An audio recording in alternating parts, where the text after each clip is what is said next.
Hello, and welcome to Bear Aware. In today's video, we're going to talk about all of LeBron's options. So he's, of course, in free agency, and he said there are about 6 different teams he'd be willing to consider. A few days ago, though, he did confirm he's going to the East, but for the sake of this video, we're going to talk about all of his options. The 6 confirmed options are the Timberwolves, Nuggets, Cavaliers, 76ers, Golden State Warriors, and Miami Heat. So I'm going to talk about why he shouldn't there, why he should go there, why he shouldn't go there based on contract. So the first thing we have to do is understand how much percent of the cap LeBron will take. Now, using how much he's made over the past few of his career, not just the past few years, but in the career, and how much he made, how much the team spent each year, I created this graph. I call it the LeBron graph.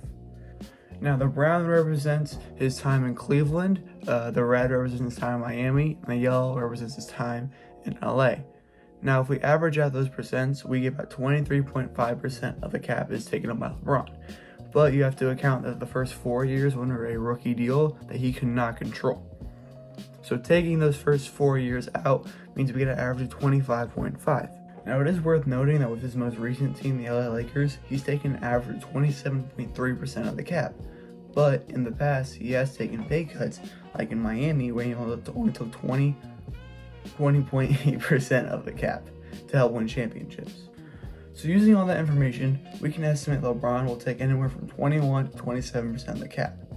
So with this understanding, let's start with the worst possible team LeBron can sign with, Philadelphia 76ers. The 76ers active roster currently sits at $205 million. This means they are $5 million above the tax threshold and $3 million before the 1st April. So I'm going to take a quick second to explain some of the terminology. Active roster means current people that are under contract for the team, so not free agents, not unsigned draft picks. Tax threshold is a line that when you go over, you have to pay a certain amount of money to the NBA. It's to prevent super teams. And then the first apron is kind of like the tax threshold, but instead of having to pay money, it limits who they can sign, how much they can sign stuff for, and how they can trade away. So assuming LeBron takes anywhere between that 21 to 27%, like I predicted it would, it means he would probably sign or make this year either $43 to $55 million.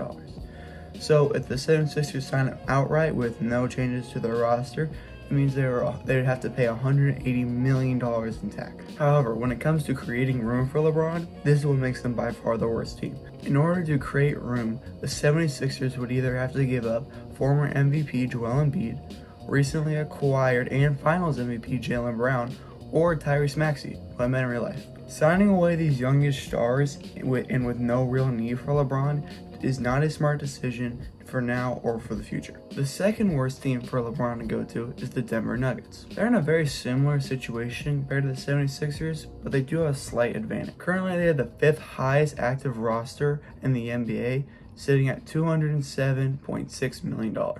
Because of this, we can assume LeBron will be paid very similarly compared to Philly, but it also means if they sign him outright, the tax bill would be more than the money they'd spend on the roster, which is just insane. Now, I know I said they're better than Philly, and the reason is because instead of having to give up an all-star like Jaylen Brown, they would give up 2 role players like either Aaron Gordon or Cameron Johnson, and those aren't all-stars. Wasn't that ideal to get rid of 2 starters? LeBron will be replacing one of them, and they're not superstar talent. Now it's time to go over the third worst team for LeBron to go to, the Timberwolves. Now the Timberwolves are the 3rd worst team, not because of their active roster. Their active roster is the 2nd highest in the NBA, sitting around $214 million. In order to make room for LeBron, the T-Wolves have to give up 2 players like Jaden McDaniels, who is a starter, and a bench player like Josh Green. While this isn't ideal, LeBron will be replacing Jaden McDaniels if he decided to join, and they aren't all-star level talent. The Timberwolves already made moves to cut down their cap even more by acquiring players like LaMelo Ball and getting rid of players like Naz Reid. Signing LeBron is just a step in the opposite direction to what they've worked for. The 4th worst team, or the 3rd best team, would be the Miami Heat. Now the Heat are basically a combination of the Timberwolves and Nuggets, having the smallest active roster so far at $197 million. Now signing him outright would still be a hefty tax, but it is better than the previous teams we have covered, giving them a slight advantage. Now to create room, all they'd have to get rid of is 2 players like Nikola Jokic and Bobby Portis. But that's where the problem is. The bench is really weak. Thanks to the Giannis trade almost a month ago, they uprooted most of their bench and role players to make room for him. And on that bench, the two best players are probably Bobby Portis and Nikola Jokic. This means that Bam, Giannis, and LeBron have to be playing way more than their bodies can handle, increasing the risk of injury. So financially, the Heat can do it. But from a team standpoint, it doesn't make sense risking the health of your two stars to get a third. If you made it this far, please like and subscribe. Not just for the sake of me, but for the sake of that tiny puppy dog over there. See her? She's adorable. The second best team for LeBron to go to is the Golden State Warriors. Their active roster is by far the lowest of all the teams we've talked about, currently sitting at $179 million. This means that signing LeBron outright would only put them slightly above the second apron. Now, for creating room for LeBron, all they have to do is trade Jimmy Butler away. Jimmy Butler is currently making $57 million this year, while only playing 38 games. By trading away Jimmy and acquiring LeBron, they'd be getting a player who plays 60 games a season and would be willing to take a pay cut. Now, when it comes to trading Jimmy Butler away, there's been a lot of talks of trading him away for Anthony Davis. But that defeats the whole purpose of the trade. Anthony Davis makes more money than Jimmy Butler this year and played even less games than him. I don't care what LeBron wants, it would be a bad move for the team. Now, this is the part that holds them back from being number one. That being, I do not believe they're a championship level team. They barely made the play-in team last year, and while it is all possible LeBron can turn things around, the team's only getting older, and LeBron's not going to take them to the championship.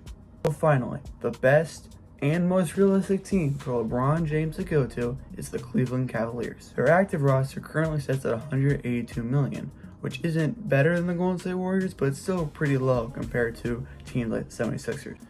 Now, like the Golden State Warriors, they could just outright sign them and only be a few $1 million over the budget. I think also knowing that LeBron is from Cleveland, has played for them, and has shown his love for the team means that he's by far the most willing to take a lower pay cut than I try to predict. The final reason this is the best team for LeBron to go to is because they are a championship contender.